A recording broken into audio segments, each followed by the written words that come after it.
Paula Brügger, do Observatório de Justiça Ecológica da UFSC, e hoje, a convite do Juiz Animales, eu vim falar um pouco sobre pecuária, especismo e mudança climática. Então, no cenário atual do planeta, no que vivemos nesse antropoceno e dominados por uma racionalidade instrumental que transforma a natureza em um mero conjunto de recursos, tudo isso muito voltado à produtividade e ao crescimento econômico, um fato assustador que vivenciamos hoje, extremamente preocupante, é a erosão da biodiversidade. Para se ter uma ideia, em pouco mais de 50 anos houve uma redução de quase 70% no tamanho das populações de vertebrados, ou seja, mamíferos, répteis, aves, etc., sendo que em algumas regiões do planeta esse declínio foi ainda maior, chegou a 94%, como é o caso aqui da América Latina.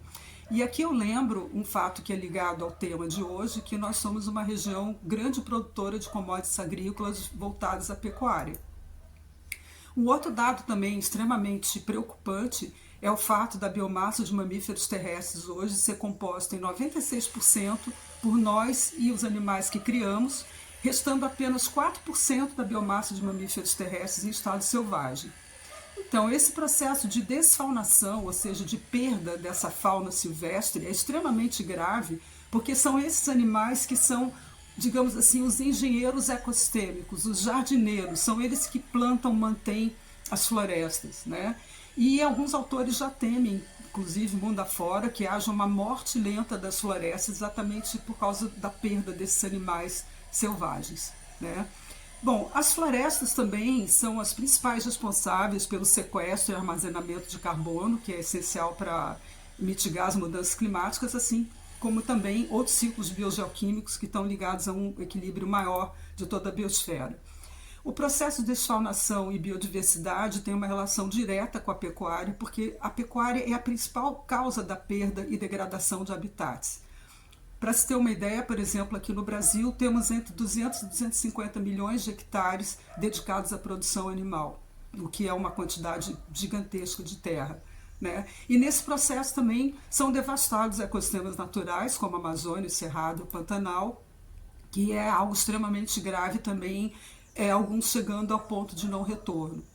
Bom, o que eu vim a trazer aqui hoje de mais importante e central na minha fala é que os organizações governamentais, meio acadêmico, não governamentais também, trazem muito a questão da mudança climática, sobretudo ligada às emissões de gases de efeito estufa. Alguns falam também em desmatamento, né, que hoje está muito evidente que esse é um fator muito importante, mas a minha tese principal é que a mudança climática é provocada principalmente pela pecuária, porque a pecuária que tem mudado no mundo inteiro, principalmente na nossa região, essa mudança quali quantitativa, tanto na vegetação quanto na megafauna. Isso, então, afetou a inter-relação entre componentes bióticos e abióticos, que formam um sistema muito complexo, que mantém uma certa homeostase global, digamos assim, incluindo a estabilidade climática, né? Bom, fora isso, além do que eu falei, tem sofrimento animal, outras questões ambientais como desertificação, depressão e poluição de aquíferos e outros cursos d'água, pandemias, resistência antimicrobiana e, muito importante, violência contra povos tradicionais, povos autóctones, né? E um grande uso de agrotóxicos também.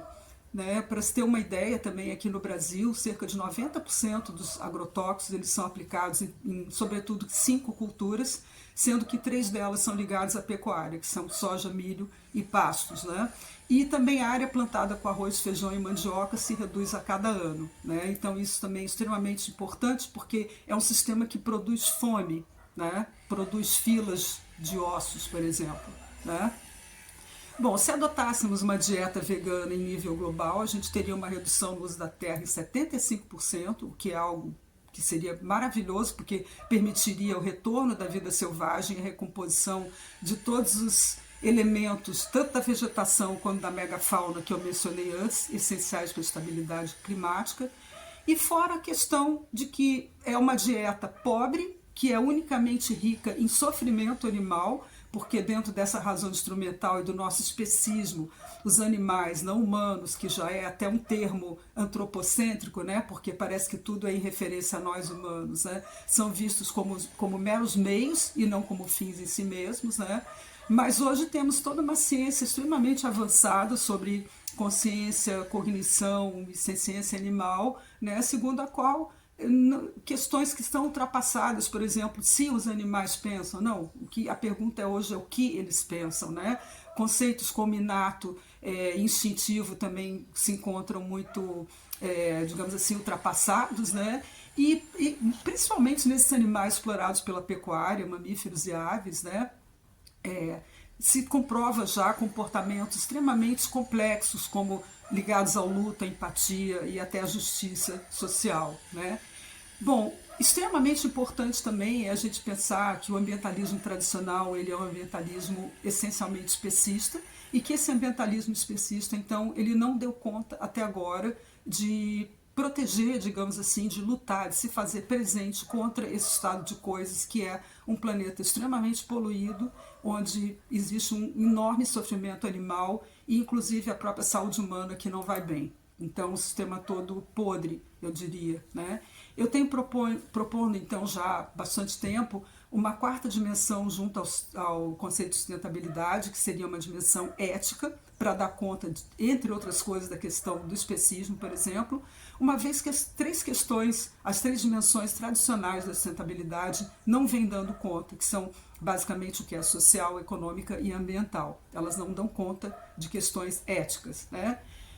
Mudar esse cenário seria basicamente através da educação e da legislação, mas lembrando que a educação formal tradicional ela também não é uma bala de prata, quer tenha adjetivo ambiental ou não, e a educação informal, digamos assim, que vem da mídia tão pouco, porque a mídia não faz senão reproduzir, legitimar esses valores hegemônicos e exaltar, enaltecer o valor meramente instrumental dos animais. Por último, então, essa é uma outra questão que eu gostaria de frisar também, é que precisamos de políticas públicas, mas políticas públicas que se pautem por essa dimensão ética que eu estou propondo, junto à sustentabilidade, e também não sejam políticas públicas voltadas só à intervenção, e sim à prevenção, né? Porque muitas vezes desembocam então em discursos derrotistas e às vezes até mercenários, eu diria, muito afeitos à mitigação e adaptação, privilegiando então sistemas que vão oferir lucros a alguns, né? Quando, se a gente liberasse toda essa área que é dedicada à pecuária, à volta da vida selvagem dos ecossistemas naturais, isso faria uma diferença enorme em termos de mudança climática positivamente. Era isso, muito obrigada.